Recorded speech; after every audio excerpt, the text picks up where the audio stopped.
Vote on account ప్రవేశపెట్టడానికి కారణం మా ప్రభుత్వం ప్రవేశపెట్టే తొలి బడ్జెట్ ఓట్ ఆన్ అకౌంట్ బడ్జెట్గా పెట్టడం మాకు కొంత అయిష్టంగానే ఉంది. కానీ కేంద్ర ప్రభుత్వం ఫిబ్రవరి 1, 2024 ఓట్ ఆన్ అకౌంట్ బడ్జెట్ ప్రవేశపెట్టింది. మొదటి నుంచి మా ప్రభుత్వానికి నిధులు ఎలా సమకూర్చుకోవాలనే విషయం మీద స్పష్టమైన అవగాహన ఉంది.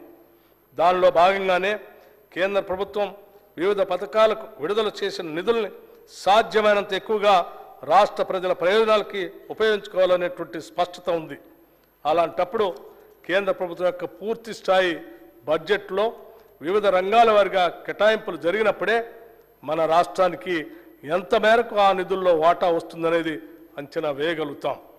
అందువల్లే కేంద్ర ప్రభుత్వం పూర్తి స్థాయి బడ్జెట్ని ప్రవేశపెట్టిన తర్వాతనే రాష్ట్రంలో కూడా పూర్తి స్థాయి బడ్జెట్ పెట్టాలని నిర్ణయించాం.